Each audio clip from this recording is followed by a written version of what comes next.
முன்னர் ஆஹா ஜைன உணவு, இன்று ஜைன உணவு கிடைக்குமா? நாளை எங்கே ஜைன உணவு? என்ன உணவு பற்றி ஏதோ சொல்ல வருகிறீர்கள் என்று தானே கேட்கிறீர்கள். ஆமாம் ஆமாம், உணவு பற்றி, குறிப்பாக ஜைன உணவு பற்றி தான் உங்கள் அனைவருக்கும் கூறப்போகிறேன். கேளுங்கள் பவ்யர்களே, நன்றாக கேளுங்கள். மத்திய பிரதேசம் மாநிலம் இந்தூரில் தங்கியுள்ள முனிவர் பூஜ்ய 108 ஸ்ரீ பிரமான் சாகர் மகராஜ் அவர்களிடம் சங்கா சமாதர் நிகழ்ச்சியில் பக்தர் ஒருவர் கேட்ட கேள்வி இதோ. நான் பல இடங்களுக்கு சுற்றுலா அழைத்து செல்பவன். ஜெயின் உணவுதான் ஏற்பாடு செய்து வருகிறேன். சிகர்ஜி செல்லும் ட்ரெயின், அதில் கூட அவ்வாறான ஏற்பாடு செய்திருக்கிறேன். 90களில் திருமணத்திற்கு செல்கையில் எல்லோருக்கும் ஜைன உணவு கிடைத்தது. ஆனால் இப்பொழுது 90% திருமணங்களில் ஜைன உணவு என்று ஒரு சிறிய ஸ்டால் மட்டுமே வைக்கின்றனர்.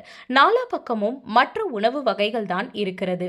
இதனை நம் குழந்தைகளுக்கு எப்படி நாங்கள் புரிய வைப்பது என கேட்டார்.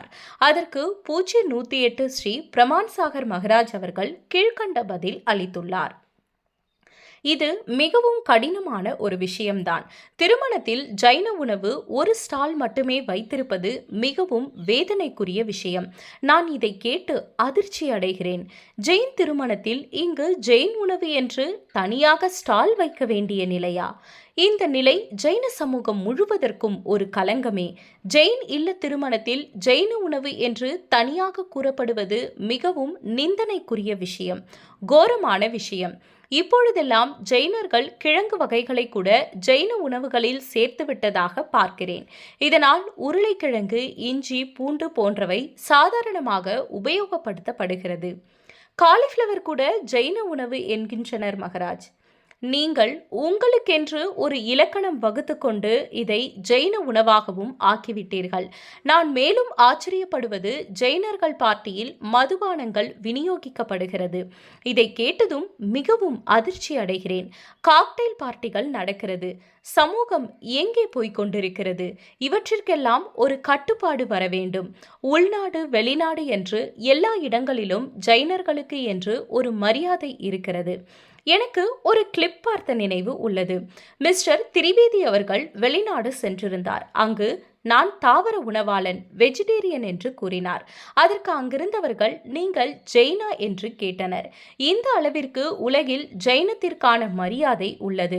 இவ்வாறு ஜைனத்தின் சிறப்பு 7 கடல் தாண்டியும் உள்ளது. இன்று ஜைனர்களே ஜைனத்துவத்தை மீறி செய்வது மிகவும் வேதனையான விஷயம். நமக்கு விழிப்புணர்வு வேண்டும். குறைந்தபட்சம் சமூக நிகழ்வுகளிலாவது நமது தனித்துவத்தை மெயின்டைன் பண்ண வேண்டும். முன்னேற்றம் என்கிற பெயரில் நமது தனித்துவத்தை இழந்து கொண்டு வருகிறோம்.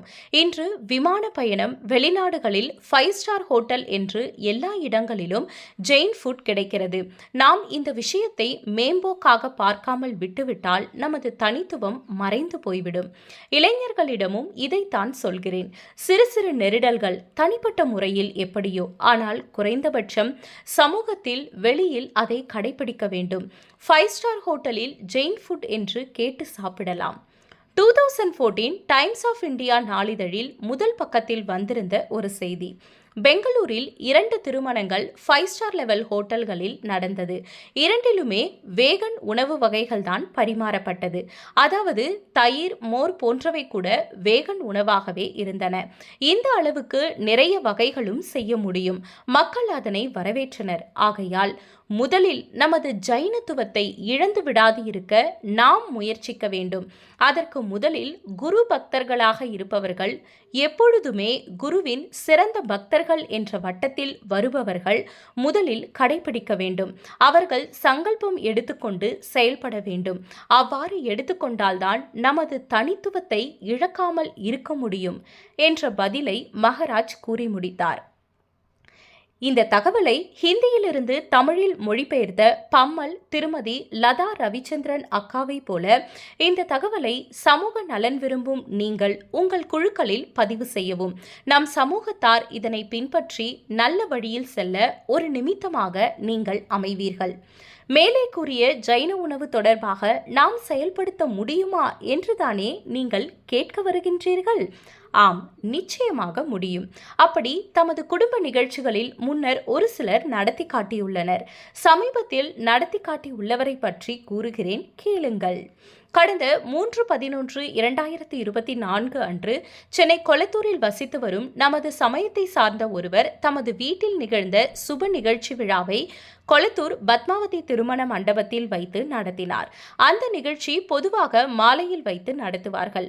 மாலையில் விழாவை நடத்தினால் விழாவில் கலந்து வருபவர்களுக்கு இரவு உணவை அளிக்க வேண்டியிருக்கும் என்பதால் அதனை தவிர்க்கும் பொருட்டு பகலிலேயே அந்த விழாவை வைத்தும் விழாவிற்கு வந்திருந்த 250 பேர்கள் அனைவருக்கும் மதிய உணவாக ஜைன உணவையே, அதாவது கிழங்கு, வெங்காயம், பூண்டு, கீரை, தண்டு போன்றவைகளை பயன்படுத்தாமல் அதே சமயம் இவைகளெல்லாம் சேர்த்து சமைத்த உணவின் ருசியை விட ஜைன உணவை எவ்விதத்திலும் ருசி குறையாமல், முக்கியமாக உடலுக்கு சத்துள்ள வகையாக இருக்குமாறு ஏற்பாடு செய்து இருந்தார். நாம் படித்து அறிந்த ஜின தர்மத்தை தமது வாழ்வில் செயல்படுத்திய அக்குடும்பத்தார் செய்தது போல நாமும் இனியாவது செயல்படுத்தலாமே. மற்றவர்கள் ஜைன உணவை குறித்து ஏதாவது குறை கூறுவார்களோ என எண்ணாமல் பல சூட்சும உயிர்கள் துன்பப்படாமல் இருப்பதற்கு நாம் ஏன் ஒரு நிமித்தமாக இருக்கக்கூடாது என எண்ணலாமே. அவ்வாறு செய்வதால் நமக்கு மகிழ்ச்சி மட்டுமே கிடைக்கும் என்பது நமக்கு தெரியும் அல்லவா? அவ்வாறு மகிழ்ச்சி கிடைக்கக்கூடிய செயலை நாம் ஏன் செய்யக்கூடாது என நாம் எண்ணலாமே. இந்த ஜைன உணவு தொடர்பாக நமக்கான மகிழ்ச்சி செயலை செய்ய மற்றவர்களும் மகிழ்ச்சியை தெரிவிப்பார்கள். யாரும் குறை கூற மாட்டார்கள். என்ன, சிந்தனை செய்ய ஆரம்பித்து விட்டீர்களா? செய்யுங்கள், செய்யுங்கள். வாழ்வில் அதை நடைமுறைப்படுத்தி எப்பொழுதும் உயர்ந்த நிலையான மகிழ்ச்சியை அடையக்கூடிய இடமான முக்தியை எல்லோரும் அடையலாம். வாருங்கள். மீண்டும் அடுத்த பதிவு வரும் வரை உங்களிடமிருந்து விடைபெறுகிறேன்.